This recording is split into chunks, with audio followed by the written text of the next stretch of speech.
Diz assim a palavra de Deus: reconcilia-te com Deus e tem paz, e assim te sobrevirá o bem. Aceita, peço-te, a lei da sua boca, e põe essas palavras no teu coração. Se te converteres ao Todo-Poderoso, serás restaurado. Afasta a iniquidade da tua tenda. Então amontoarás ouro como pó, e o ouro de Ofir como pedras dos ribeiros, e o Todo-Poderoso te será por ouro e por prata amontoada. Porque então te deleitarás no Todo-Poderoso e levantarás o teu rosto para Deus. Tu orarás a Ele e Ele te ouvirá, e tu pagarás os teus votos. Determinando tu algum negócio, ser-te-á firme, e a luz brilhará em teus caminhos. Quando te abaterem, então tu dirás: haja exaltação, e Deus salvará ao humilde e livrará até o que não é inocente. Sim, ele será libertado pela pureza das tuas mãos. A gente sabe que a Bíblia Sagrada, ela é um mapa do viajante, que ela é uma receita dos alimentos mais sólidos de Deus, que a Bíblia é um GPS que mostra-nos o caminho para chegar a Deus. Sendo assim, cada livro da Bíblia, ele tem um propósito, ele tem um tema. Quem está aqui comigo hoje à noite, espero que vocês entendam bastante a mensagem, quem está em casa também. Cada livro da Bíblia tem um tema, tem um assunto. E é por isso que quando nós examinamos o livro de Gênesis, o Bereshit, é o livro do princípio, é o livro do começo. É o livro que fala do princípio da terra, do princípio da vida humana, do princípio do pecado, do princípio da morte. Gênesis é o livro dos começos, é o livro do princípio. Quando você vai para Êxodo, o tema do livro vai ser libertação, o Deus que tira o povo do Egito. Quando você vai para o próximo livro, Levíticos é um livro de santidade.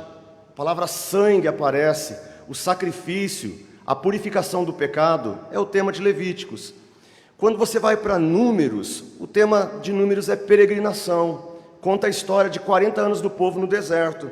E aí você vai caminhando, chega em Deuteronômio, o tema é obediência à lei de Deus. Josué é conquista e vitória. Juízes é opressão e livramento. E por aí vai, cada livro da Bíblia tem um tema. Hoje eu pedi para vocês abrirem no livro de Jó. E o livro de Jó também tem um tema. O tema do livro de Jó é o sofrimento humano. O assunto do livro todo é acerca do sofrimento. O livro trata sobre algumas opiniões que as pessoas dão acerca do sofrimento, o porquê da doença, o porquê da falência financeira de Jó, o porquê das dificuldades financeiras, das dificuldades com a saúde, das dificuldades com a família, da dor por ter perdido os filhos, de uma esposa que não te compreende quando você está passando por um momento, ela diz para você amaldiçoar Deus e morrer, dos amigos que chegam e não te compreendem e acham que Deus está pesando a mão. Então o livro ele trata sobre várias opiniões acerca do sofrimento humano. E a gente sabe que o Jó, ele fez parte de uma aposta, não sei se posso usar essa palavra, mas que Deus me permita usá-la aqui. Jó fez parte de uma aposta que houve no céu, onde o diabo compareceu na presença de Deus e disse para Deus: o Jó te ama e te serve porque tem tudo. O Jó te ama e te serve porque ele tem bens, ele tem riquezas, ele tem propriedades, ele tem finanças boas, ele tem uma mulher bonita, estética e plasticamente falando, ele tem filhos e filhas bem educados, garotos bem formados na faculdade, de sorte que a casa dele está tudo bem, está tudo em paz. Então ele te serve porque está tudo bem. Agora, jogue na vida dele uma crise no país, jogue na vida dele uma situação onde ele perca os bens e propriedades, e tu vais ver, Deus, que o Jó vai blasfemar de ti na cara. E aí Deus diz para o diabo: pode tocar em tudo que ele tem, só não lhe tires a vida. E Satanás tem então a liberação para tocar em todas as propriedades de Jó. A partir daquele dia, Jó começa a perder tudo. Jó, ele entra em bancarrota, ele abre falência, as empresas dele não vendem mais, ele entra em crise. Tudo que ele tinha, ele começa a perder, toda a prosperidade começa a evaporar. Desenganado pelos médicos, mas ele diz que nu veio do ventre da mãe, que nu tornaria para lá, e concluiu dizendo: bendito seja o nome do Senhor, e não blasfemou do nome do Senhor. Gente, nesse momento chega os amigos. E que amigos, né? Eu acho que se vocês aqui que estão aqui hoje, ou o pessoal em casa, se vocês tiverem 3 amigos desses, vocês não precisam nem do diabo. Porque 3 amigos desses aqui é suficiente para infernizar a vida de qualquer um. Eles chegaram lá, os 3 amigos, e nós sabemos que a princípio, Bildade, Eliú e Zofar, a princípio eles tiveram a sabedoria de ficar calados. O que você vai falar? Você chega lá, a pessoa perdeu as empresas, a pessoa foi à bancarrota, você chega a uma pessoa no hospital, ela está desenganada dos médicos, está no isolamento, está com vermes andando pelo corpo. Sinceramente, o que nós vamos dizer para uma pessoa dessa? É sabedoria pura nós nos calarmos, irmãos. Eu espero que os irmãos que estão aqui estejam ouvindo a mensagem. Eu estou pregando para vocês aqui, para os irmãos em casa. Tudo bem? Legal? Muito bem. Então, esses três homens chegam lá e ficam calados. Por quê? Porque a princípio a gente não tem muito o que dizer. A gente nem sabe o que dizer quando chega no quarto de alguém que está a poucas horas da morte, que foi à falência e que agora está desenganado pela medicina. Nós não sabemos mesmo o que falar. E talvez seja sabedoria pura, gente, ficar calado. Os amigos de Jó chegaram e a princípio ficaram alguns dias ali calados. Sabedoria pura. Só que na mente deles algo acontecia, algo maligno. Porque na mente dos amigos de Jó, eles pensavam dentro de uma perspectiva hindu, de causa e efeito, de karma imediato. Eles pensavam assim: o Jó está nessa situação, nós não estamos falando nada, mas o Jó está nessa situação, porque na verdade, esse sujeito com essa cara de bonzinho, deve ser um safado. Esse era o pensamento dos amigos de Jó. Está passando o que está passando aqui é porque Deus está pesando a mão. Está com essa cara de bonzinho aqui, mas deve ter aprontado alguma coisa. E aí eles ficam ali numa tentativa de debulhar, de descoser, de desfolhar, de caçar, desnudar, ver aonde que está escondido o pecado do homem. Numa tentativa de discernir, de descobrir o que teria acontecido na vida pessoal do Jó, motivo pelo qual Deus teria pesado a mão sobre o Jó. E a partir do momento que eles começam a abrir a boca, alguns dias depois começam a falar para o Jó e começam a discursar, nasce o livro, o texto do livro de Jó, tem o conteúdo de Bildade, Eliú, Zofar, o próprio Jó, o próprio Deus, a mulher de Jó, o diabo, todos eles estão falando sobre sofrimento nesse livro. Só que o que os amigos de Jó começam a falar para ele, o Jó pensa assim: olha, enquanto vocês estavam calados, eu até estava suportando o sofrimento. Mas agora que vocês começaram a dar palpite na minha vida, vocês estão perturbando a minha alma. E é nesse momento que chega o mais jovem, o Elifaz, que é o que soltou as palavras do texto de hoje à noite. Chega o mais jovem e parece que é o que tem um melhor entendimento. O mais jovem parece que havia entendido melhor o que estava acontecendo, ainda que partisse do pressuposto equivocado, porque o Elifaz também acredita que o Jó está sofrendo porque pecou, e nós sabemos que o Jó não estava sofrendo porque pecou, ao contrário, estava sofrendo porque era fiel. Tirado esse pressuposto que o Elifaz assim pensava, o que o Elifaz disse aqui do verso 21 até o 30, faz sentido com o melhor das escrituras sobre como é que a vida de uma pessoa de fato pode ser restaurada. Eu dei essa volta toda para você perceber o conselho deste jovem, O conselho desse jovem é uma receita para sobre como a vida de uma pessoa pode passar por uma restauração na presença de Deus. Então eu vou começar a passar para vocês agora os pontos principais dessa mensagem, que são os ensinamentos do Elifaz, que para mim são ensinamentos do próprio Deus para a gente hoje à noite. Pense comigo assim: em primeiro lugar, a pessoa que de fato quer ter uma vida abençoada por Deus, a pessoa que de fato quer que Deus coloque a mão nas suas finanças, quer que Deus coloque a mão na sua saúde, quer que Deus coloque a mão no seu casamento, quer que Deus coloque a mão nos seus filhos, quer que Deus estenda a sua mão sobre suas amizades, a pessoa que de fato quer que Deus abençoe os seus relacionamentos, precisa em primeiro lugar se reconciliar com Deus. Amém, irmãos? A pessoa que de fato quer a bênção de Deus precisa se reconciliar com Deus, porque o verso 21 diz: reconcilia-te, pois, com Deus e tem paz, e assim te sobrevirá o bem. Algumas Bíblias diz: una-te a Deus. Eu estou usando aqui a Almeida Revista e Corrigida. Reconcilia-te com Deus. Uma pessoa que de fato queira ser abençoada por Deus, ela precisa em primeiro lugar se reconciliar com Deus.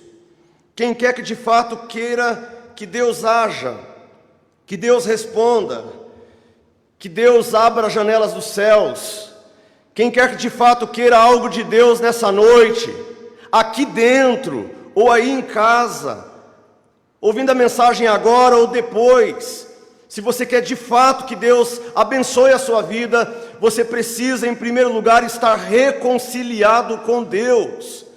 É preciso que os abismos que te separam de Deus sejam preenchidos pelo único sumo pontífice, pelo único construtor de pontes que cobre os abismos entre nós e o Pai, pelo verdadeiro sumo pontífice que é Jesus de Nazaré.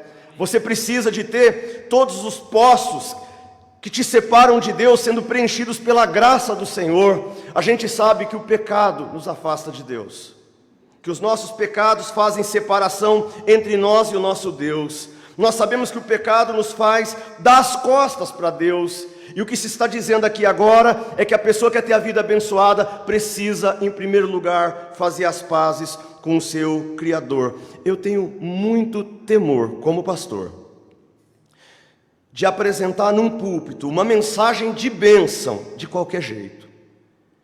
Eu tenho muito temor de ser mal compreendido, ao ponto de dizer que Deus tem uma bênção para você, sendo que você não está querendo ter uma vida reconciliada com Deus.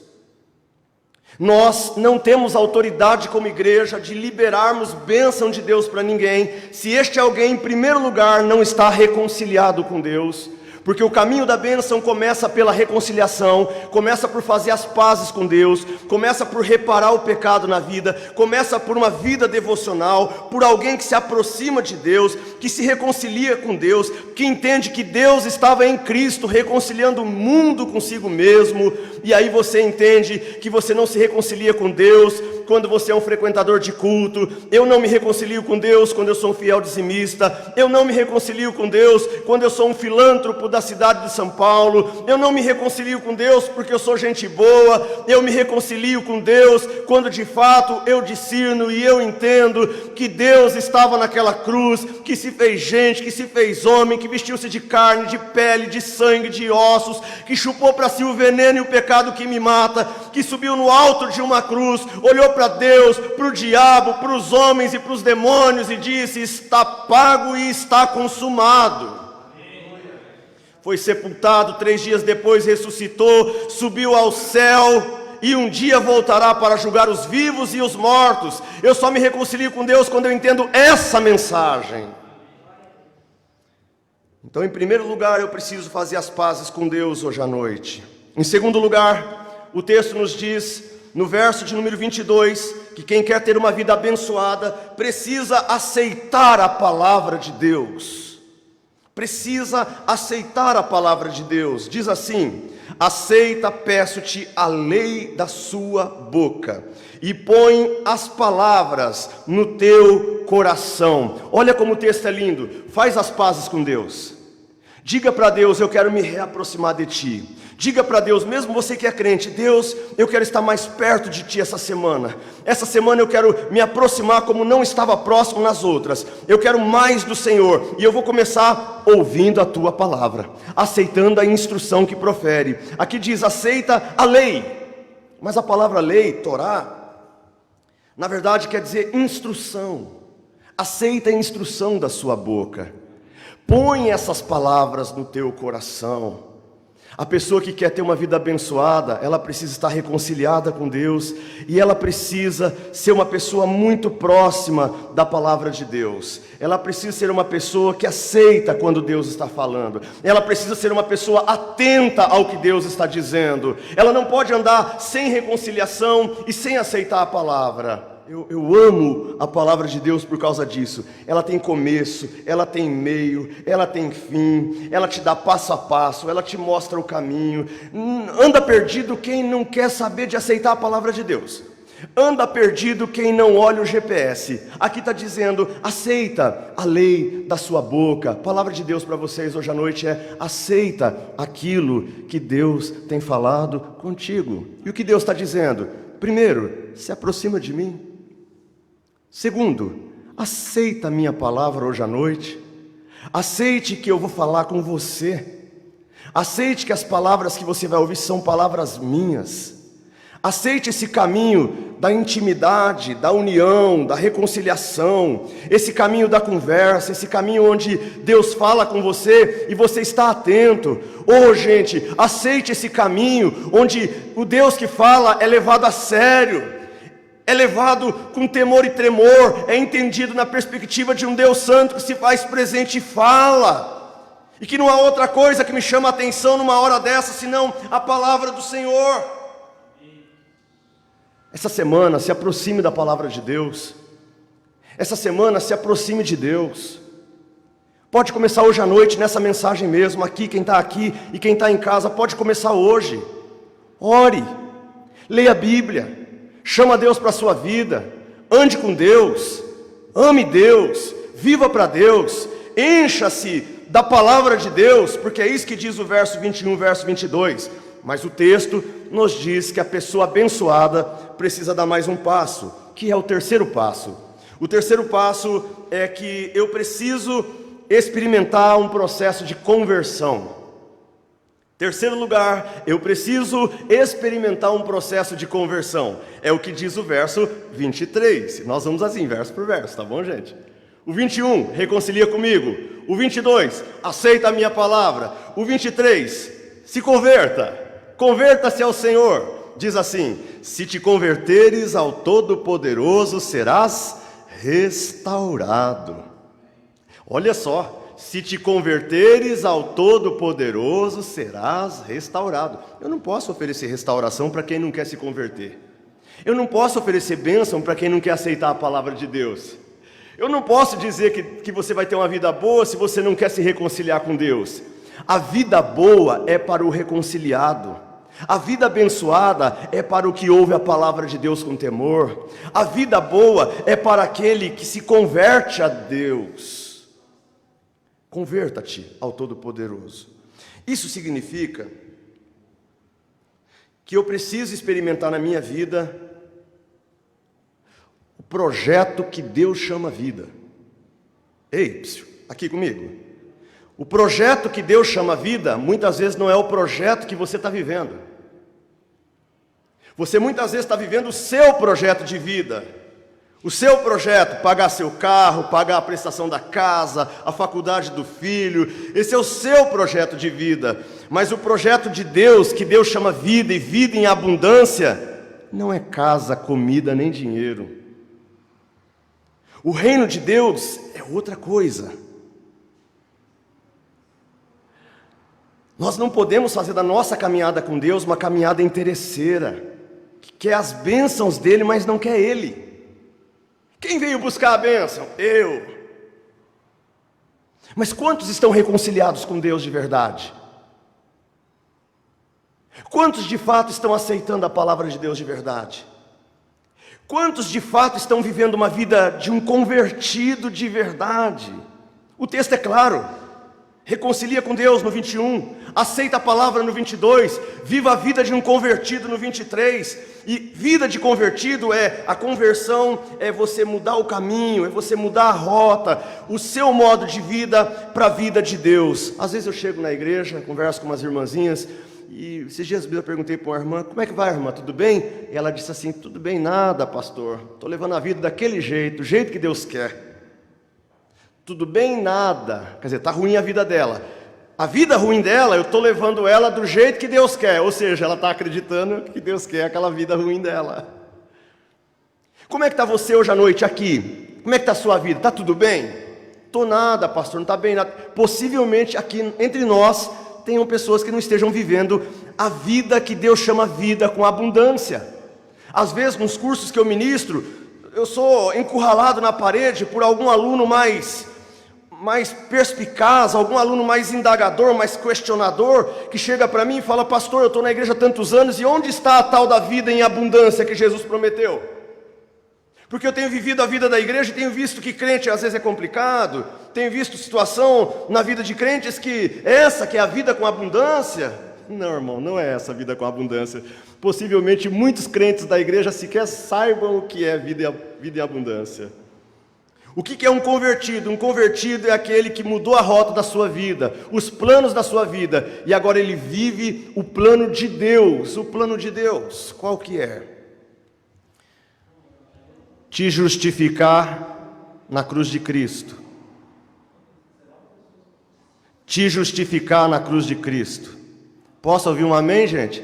Não estou falando da prestação do carro, não. Estou falando do pagamento do seu pecado eterno. Você foi justificado.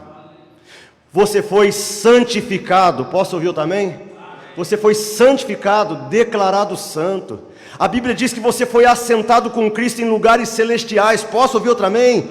Você está assentado com Cristo em lugares celestiais, não só justificado, santificado, a Bíblia diz que você também está glorificado, aos quais chamou também predestinou, os que predestinou justificou, os que justificou também glorificou. Deus já te vê glorificado. O apóstolo Paulo fala sobre as riquezas insondáveis de Cristo. Tem um monte de crente que não sabe quais são as riquezas insondáveis de Cristo. O que são as riquezas insondáveis de Cristo? Ah, pastor, não sei. Não tem a ver com o seu carro, não tem a ver com a sua casa, não tem a ver com a sua empresa, não tem a ver com a sua saúde. As riquezas insondáveis de Cristo têm a ver com a glória, com a eternidade, com bênçãos espirituais, com coisas que aconteceram no mundo do Espírito, que muito crente passa desapercebido, porque está noutra pegada, está noutra vibe. E aí Deus diz assim, converta-se ao projeto que eu chamo vida. O projeto que eu chamo vida, eu chamo de vida eterna. E a Bíblia diz que aquele que participa do corpo e do sangue de Cristo tem a vida eterna. Não terá, mas tem a vida eterna. Vida eterna não começa além túmulo. Vida eterna começa aqui em túmulo, aqui, agora, em São Paulo, hoje à noite, aqui na Batista Novo Tempo. Começa aqui, vida eterna começa hoje. Vida de Deus. Vida com os propósitos de Deus, para a glória de Deus. Fui adotado. Meu Deus, eu fui adotado. Agora eu faço parte da família de Deus. Agora eu posso chamar Deus de meu Deus, meu Pai. Converta a tua vida a esse projeto de vida. Senão você vai passar de culto em culto se arrastando atrás de vir buscar uma bênção. Um dia você vai para a eternidade, você vai ter que conviver com Deus e com a palavra de Deus pela eternidade. Aqui começa tudo isso. Aqui eu faço as pazes com Deus, verso 21. Aqui eu aceito que Ele está falando comigo, verso 22. Aqui eu discerno e eu entendo que eu preciso ter a vida de um convertido à vida eterna. Convertido a valores eternos, conquistados na cruz.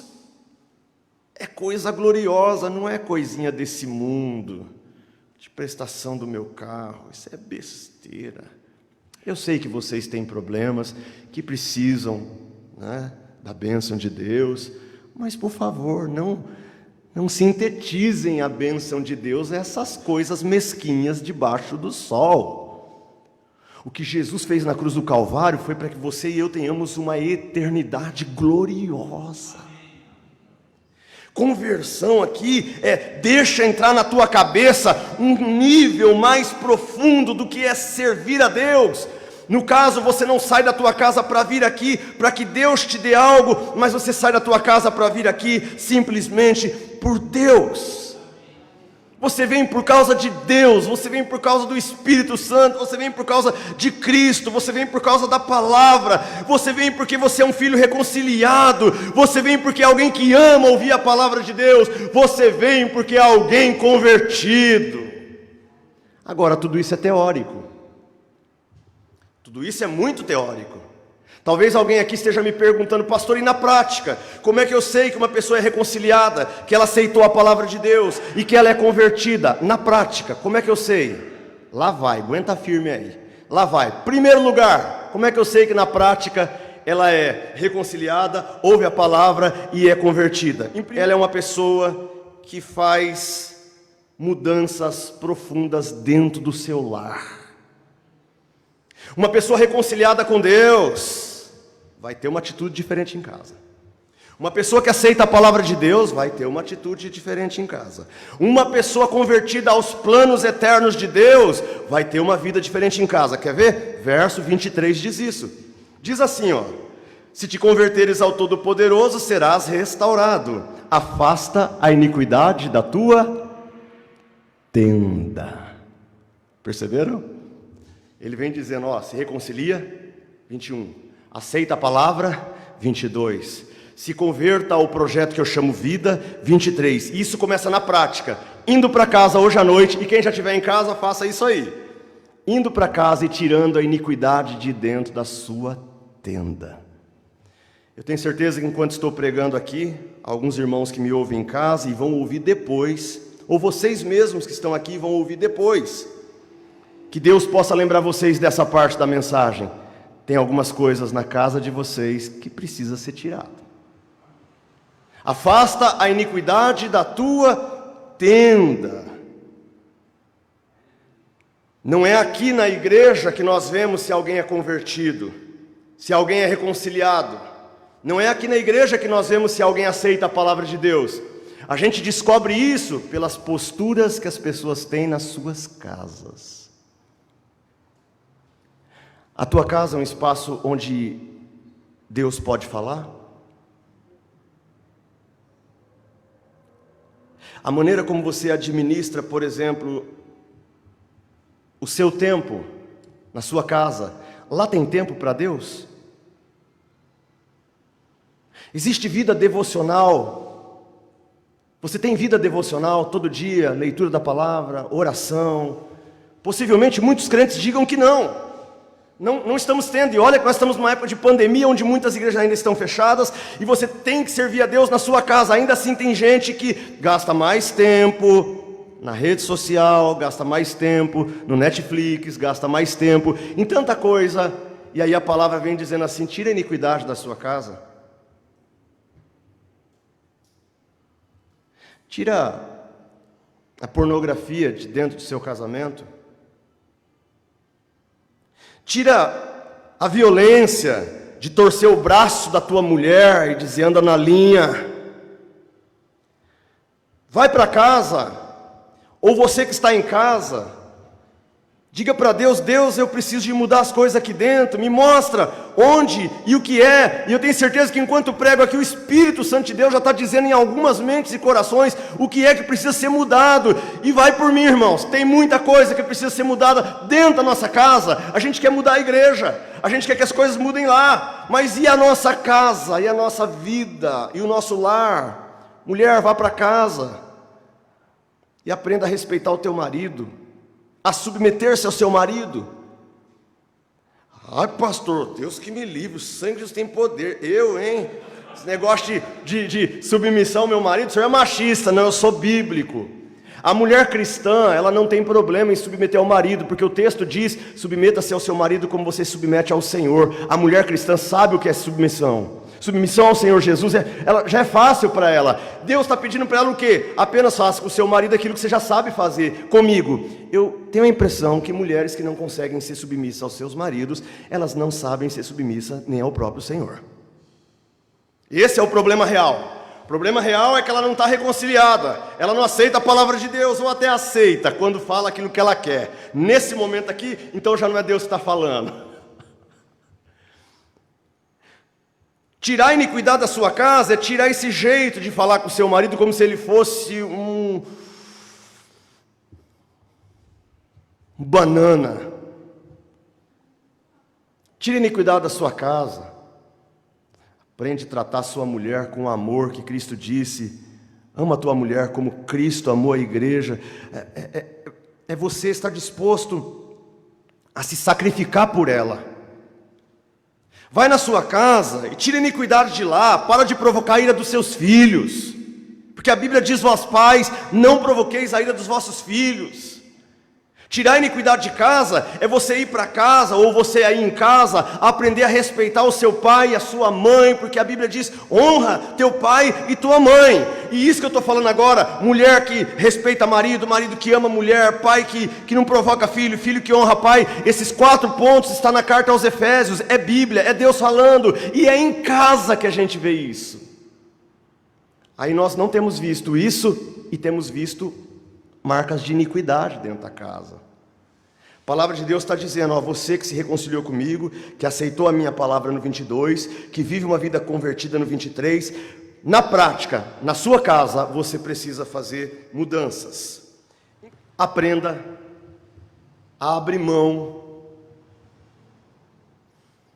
Aprenda a abrir mão daquilo que você chama ouro. Aprenda a abrir mão daquilo que você chama de valores. Olha o que diz o verso 24. Verso 24. Então amontoarás ouro como pó e o ouro de Ofir como pedras dos ribeiros. Esse texto aqui é um texto poético, o livro de Jó é um livro poético. Então ele tem uma linguagem que muitas pessoas não entendem, não discernem. Olha, de novo. Então amontoarás ouro como pó e o ouro de Ofir entre as pedras do ribeiro. O que a palavra de Deus está dizendo é que eu não só preciso me reconciliar com Deus, não só preciso aceitar a sua palavra, não só preciso ter uma vida convertida, não só preciso tirar a iniquidade da minha casa, mas também eu preciso aprender a investir o meu ouro, abrir mão do meu ouro e investir ele na existência. Coloca o teu ouro na pedra dos ribeiros, aí você diz, pastor, se eu pegar o meu ouro e colocar na pedra dos ribeiros, a água do ribeiro vai levar meu ouro embora. É isso mesmo. Ah, pastor, eu vou perder o meu ouro? E outro vai achar o seu ouro. A hora que ele for garimpar lá no ribeiro, ele vai achar o seu ouro. Deus está dizendo para você abrir mão do seu ouro. Não entendi, pastor. Eu explico. Aprenda a abrir mão do que tu chamas de valor nessa vida e aprenda a usar isso como investimento na vida de outros. Quando eu vejo crentes agarrados ao ouro, agarrados ao conceito de eu quero, e Deus vai me dar, mas eles não têm a mesma ideia de eu também vou dar, eu também vou contribuir, eu também vou colocar na pedra do ribeiro. Eu vejo muita gente que diz de Deus, eu quero, mas se Deus falar assim, agora eu quero que você pegue aquilo que eu te dei e você invista na existência de alguém, essa pessoa tem dificuldade. Palavra de Deus hoje à noite. Você precisa aprender a investir na vida de outros. Eu me recordo aqui de uma situação de um pastor, e eu vou contar essa ilustração, não é porque eu estou pedindo alguma coisa para vocês, eu não estou pedindo nada, porque é mania de pregador, né? Contar uma ilustração para poder depois meter a faca. Em algumas igrejas é assim, o camarada conta uma ilustração com má intenção. Então eu já estou avisando aqui, eu vou contar uma ilustração, mas não precisa fazer isso comigo, tá bom? Mas eu vi a história de um pastor que foi pregar num conselho de pastores, e ele levou a esposa junto. Eu acho que isso que dá, trazer a mulher junto, a gente se lasca. Por isso que eu não trouxe a Jerusa hoje, ela está aí assistindo. Jerusinha, não trouxe, não trago mesmo. Aquele pastor foi convidado a falar para pastores, e quando ele chegou lá, sentou com a sua santa esposa no meio de 3.000 obreiros, na primeira fileira, e de repente a esposa dele cutucou ele e falou assim, amor, dá uma olhada naquele irmãozinho lá atrás. Ele falou, quem amor, quem? Aquele irmãozinho lá no fundo. Aí o pastor olhou, né? Sim, estou vendo. Ela falou assim, ó, Deus está mandando você investir na vida dele. E aí ele disse assim, é mesmo, amor? Deus está falando que é uma providência para a vida dele e você vai ter que semear agora na vida dele. Você vai ter que lançar o teu ouro na pedra do ribeiro. É agora, é a hora, Deus está te chamando. Tem que crer muito na mulher na hora dessa, não tem não, gente? Aí o pastor falou assim, amor, quanto que é? Ela falou assim, Deus está falando para você dar 500. Ele falou, o quê? 500 conto? Eu falei, Deus está mandando você dar 500. Aí ele pegou o talão de cheque assim, falou, tem que crer muito na mulher na hora dessa. Por isso que eu não ando nem com o talão de cheque. Muito bem. E ela fez assim o talão de cheque, preocupada. Meu Deus, 500 reais. Como que eu vou fazer para cobrir esse cheque? E aí ele preparou lá o cheque, dobrou, levantou, foi lá no fundo, chegou no irmãozinho, enfiou no bolso do irmão, falou, irmão, é uma providência de Deus para a sua vida. Aí o irmão ficou todo no fogo, no manto, no terra, no glória, o irmão entrou no manto, o irmão entrou no fogo, na glória, no repleplé, aquela coisa toda, pá, você é de Deus. Aí o pastor veio, irmãos, e sentou. Gente, não deu 10 minutos, a mulher cutucou o marido. Bem, ele, sim, amor. Você está vendo aquele outro irmão lá do outro lado?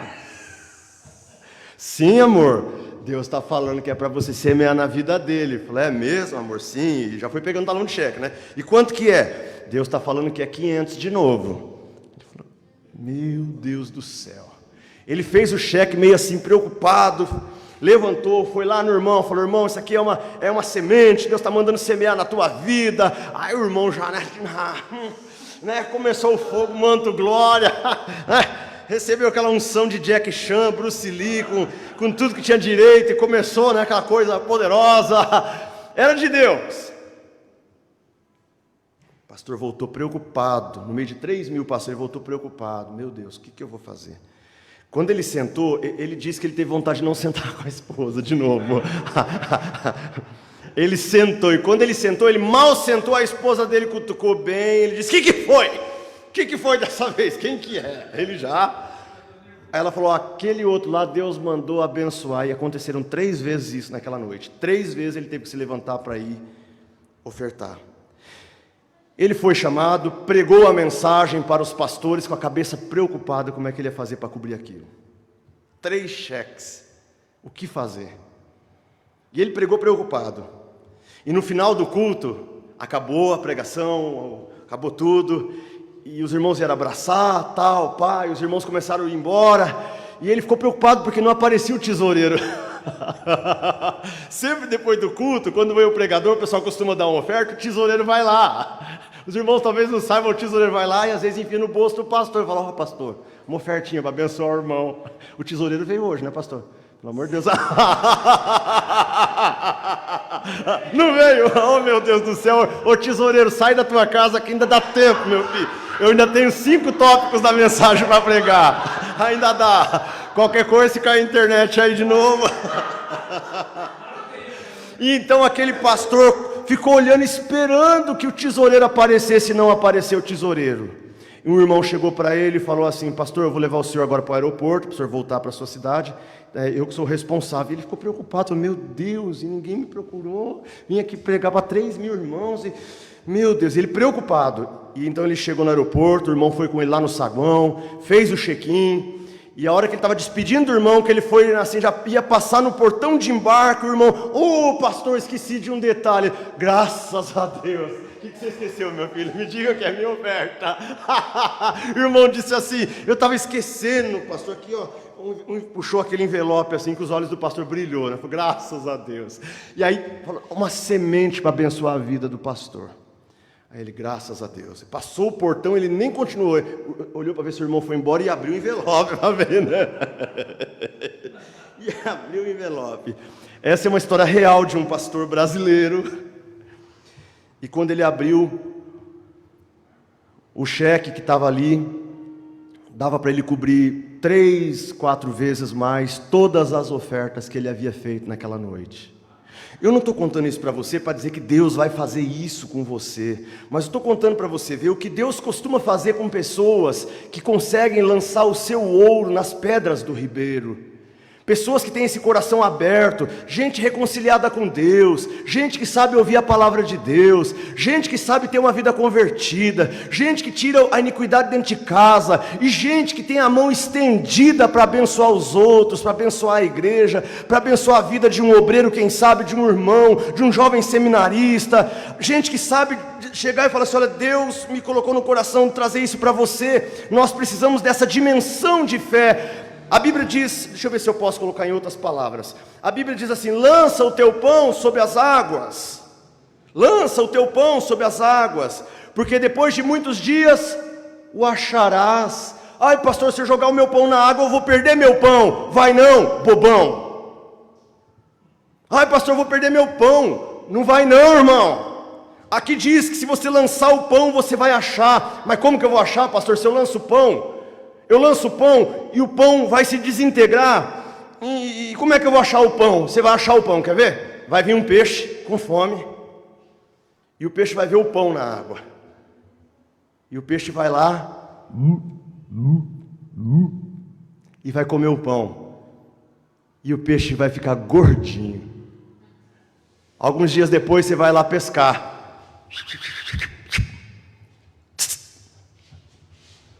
Olha quem voltou para você.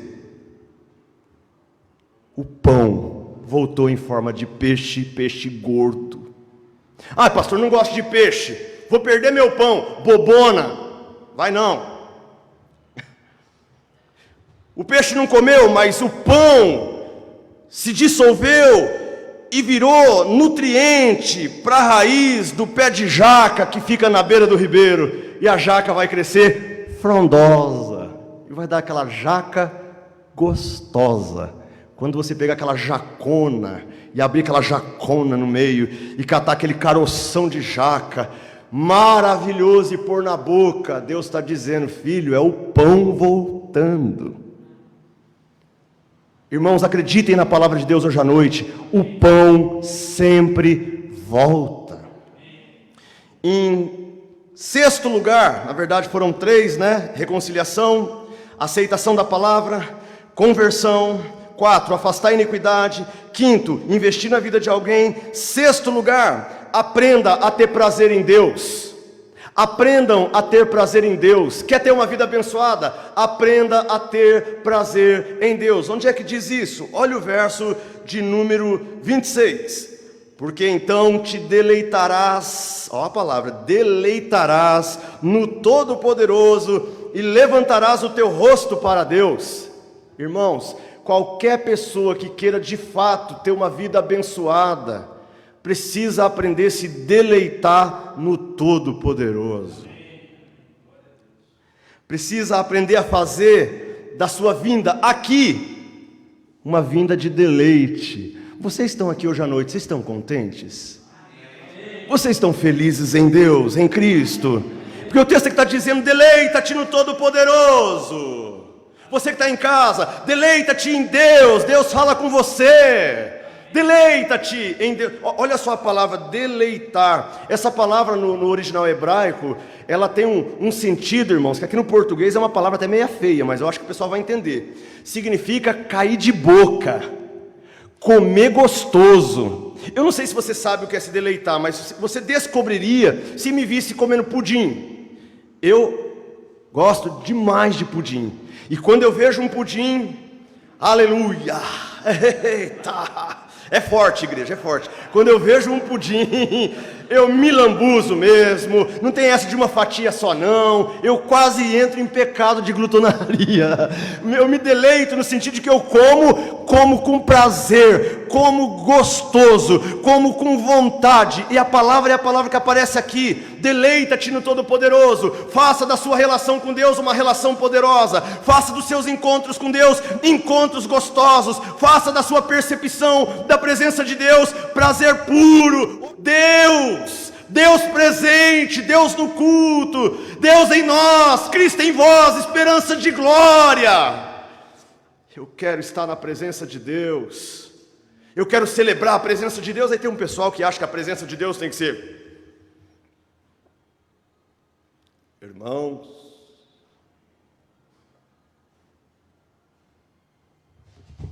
Nós estamos num culto solene. Aí os irmãos já estão lá no banco. Não, irmãos. Nós estamos na presença de Deus, igreja. Mesmo vocês lá na galeria ali em cima, vocês estão na presença de Deus. Deus está aí, ó. Deus está aí, tão certo quanto essa mocinha do seu lado. Deus está aí, Deus está com vocês aí, está comigo aqui, está em nós, e Cristo em vós é a esperança de glória. Não precisa estar a igreja cheia, Deus estando aqui, a casa está cheia de glória. A presença de Deus é motivo para a gente vir aqui, ainda que não tivesse mais ninguém, e ainda tivesse só 2 ou 3 reunidos no nome dEle. Ele diz: eu me faço presente no meio de vós, e isso é prazer puro. É por isso que o salmista vai dizer: mais desejáveis do que o ouro fino, e mais doce que o mel e o licor dos favos. Deus é doçura, Deus é gostosura pura, Deus é colmeia. Estar na presença de Deus é comer mel.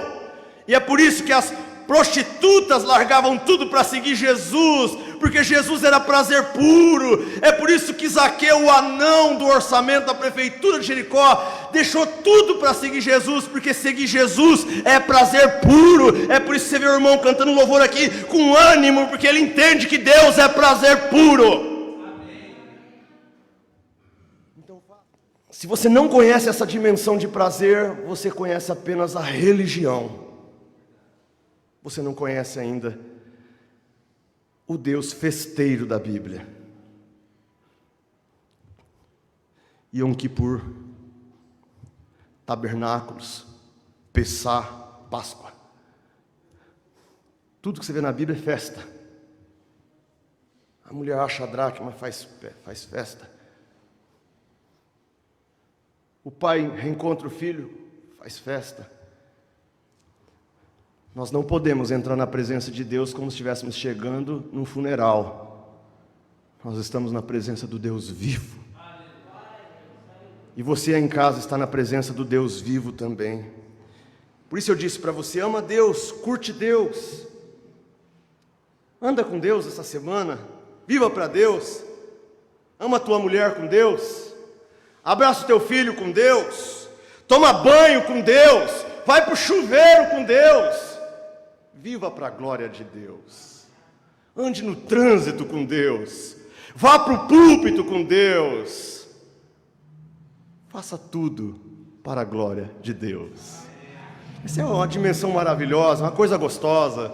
É por isso que muitos irmãos estão desejosos de se reencontrar logo, porque quer celebrar juntos esse Deus. É isso, gente. Não é, tem culto hoje, eu tenho que ir na igreja. Não, isso é religião, irmão. Quem tem essa visão de Deus tem prazer em estar em Deus. Aí você fala assim: pastor, vem cá, e quais são as bênçãos que eu recebo se eu me reconciliar, conforme diz o 21, se eu aceitar a palavra, conforme diz o 22, se eu me converter, como diz o verso 23, se eu tirar o pecado de dentro de casa, como diz o 23, se eu investir na vida de alguém, como diz o 24, se eu tiver prazer em Deus, como diz o 26, o que eu recebo? Deixa eu encerrar com vocês aqui, eu estou com 50 minutos, 54, deixa eu encerrar com vocês a mensagem em 5 minutos, dizendo o que você recebe se você faz a sua parte. Primeira bênção de Deus, está no verso 21, qual que é? O bem te virá. O bem te virá, coisas boas vão começar a acontecer com vocês. É a Bíblia que diz, olha o 21, reconcilia-te pois com Deus e tem paz, e assim te sobrevirá o bem. É Deus dizendo para você: faz a sua parte, se reconcilia, aceita a minha palavra, te converta, tira a iniquidade de casa, invista na vida de alguém e tenha prazer em mim. A primeira coisa que eu vou fazer com você, eu vou te encurralar no bem. Eu acredito nisso, em nome de Jesus eu acredito que o telefone vai tocar. Boas notícias vão começar a chegar para a gente, porque esse ano tem muita má notícia. Deus está dizendo: faz a sua parte aí, porque vai começar a chegar boa notícia. Glória a Deus. Vai começar a chegar boa notícia. Isso não quer dizer que você não vai ter mais problemas. Isso não quer dizer que o teu filho não vai ter mais problema na escola. Isso não quer dizer que você não vai ter mais uma unha encravada. Isso quer dizer, no entanto, que apesar de problemas, Deus vai reverter os problemas para que você seja uma pessoa abençoada, ainda que Satanás venha jogar esterco em cima de você. ainda que Satanás venha jogar esterco na tua família, ainda que Satanás venha jogar esterco no teu ministério, Deus vai pegar o esterco do diabo e vai transformá-lo em adubo para fazer de você uma pessoa melhor. Deus é especialista em pegar esterco e transformar em adubo. Aliás, para quem não sabe, é só estudar. O adubo vem do esterco. O adubo é feito com esterco. Vocês sabiam disso? Eu já trabalhei com isso, viu? Antes de mexer com a Bíblia, eu já meti a mão na... Antes de folhear a Bíblia, eu tinha que enfiar a mão eu trabalhei numa fábrica de humus, né? A gente tinha que trabalhar com isso. Então eu pegava lá o esterco da vaca, caminhões, não é carriola não, caminhões de esterco, para encher os canteiros, pôr as minhocas australianas, para depois tirar dali o adubo. E aí você põe o adubo no alface. Esse Deus é bom. Deus sabe pegar esse negócio podre do diabo e transformar numa coisa boa para a sua vida e para a minha vida.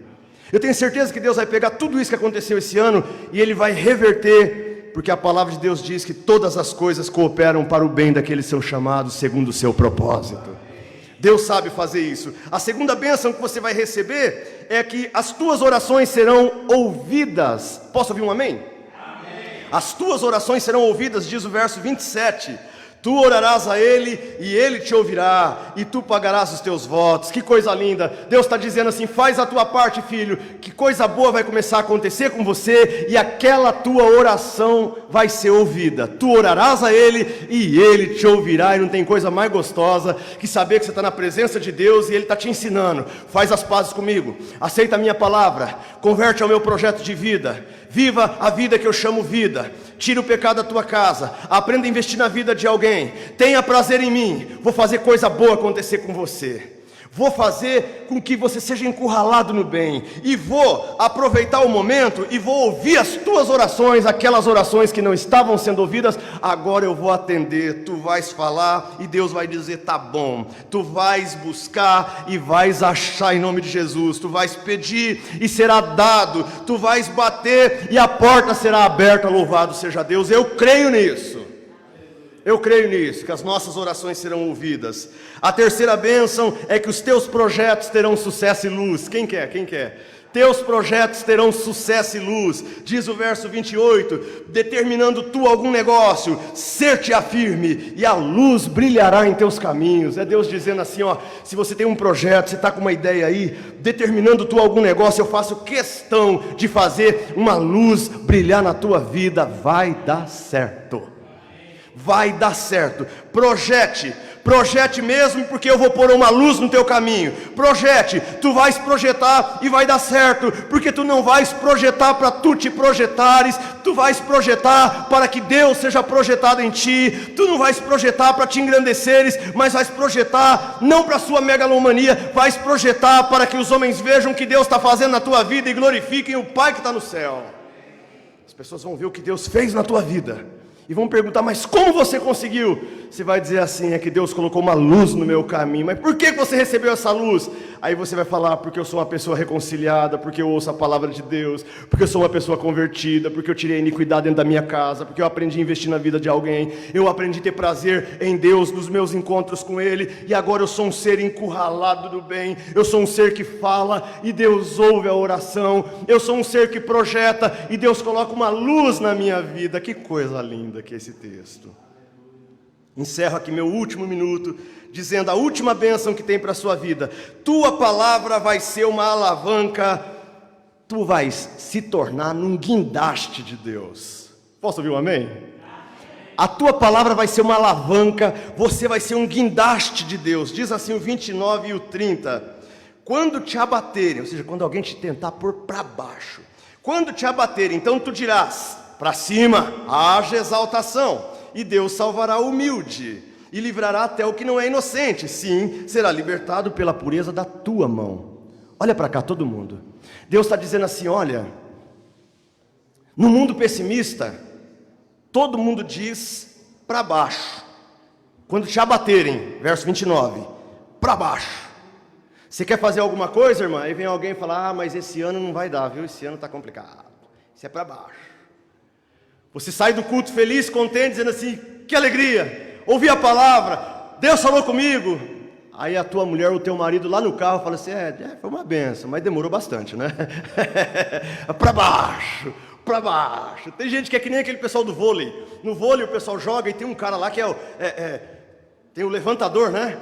O levantador recebe a bola, o que ele faz? Isso, ele levanta, a bola vai lá no alto. Aí vem um cara do lado de lá correndo, dá um pulo dessa altura e faz o quê? Pá!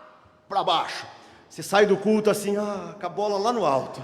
Deus botou para cima. Deus disse que coisa boa vai acontecer comigo, hein? Deus disse que vai ouvir minha oração. Você vai chegar em casa hoje e vai dizer assim, olha, Deus hoje falou que vai colocar luz nos meus caminhos. Aí de repente vem alguém, ainda hoje, ou aí na sua casa, vem alguém e te dá uma paulada para baixo. Você fala, daqui uns dias eu vou me preparar, daqui 3 meses eu vou me preparar, porque eu vou fazer preparação para ir para a faculdade, eu quero fazer medicina. E alguém diz assim para você, medicina é muito difícil.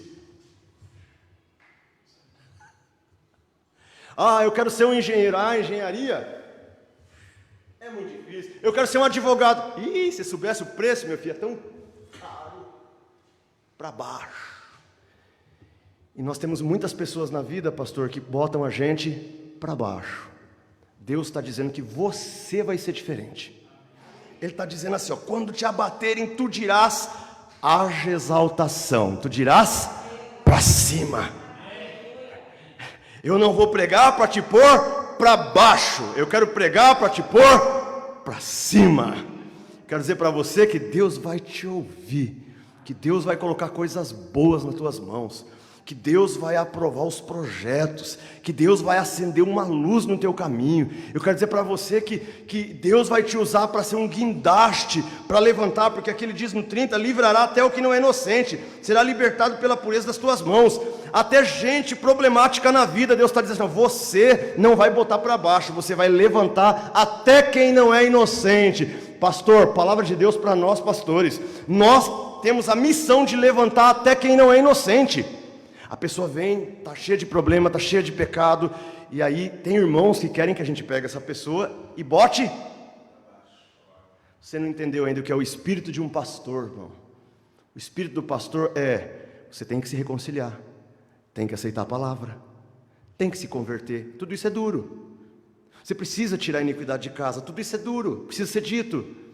O espírito de um ministério pastoral vai dizer para você, você precisa aprender a investir na vida de alguém.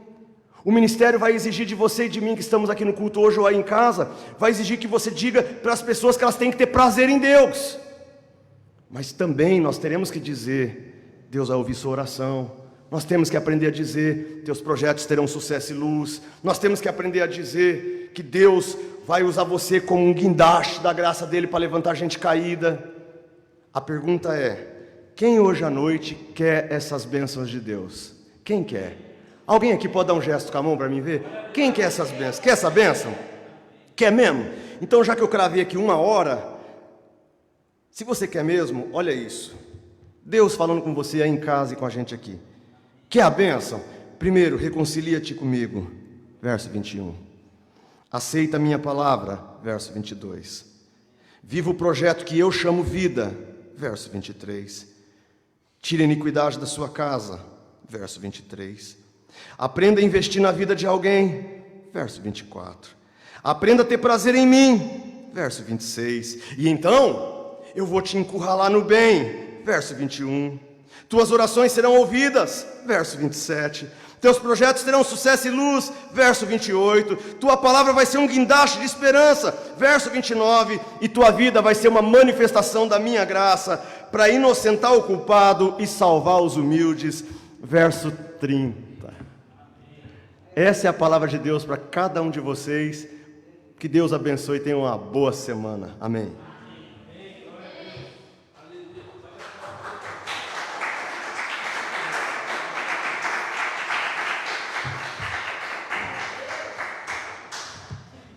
Aleluia, glória a Deus. Nós aqui, você aí no seu lar, recebendo uma palavra tão abençoada, pastor Rubens, tão encorajadora. Eu posso testemunhar, foi excelente para a minha vida. Espero que tenha sido para você também.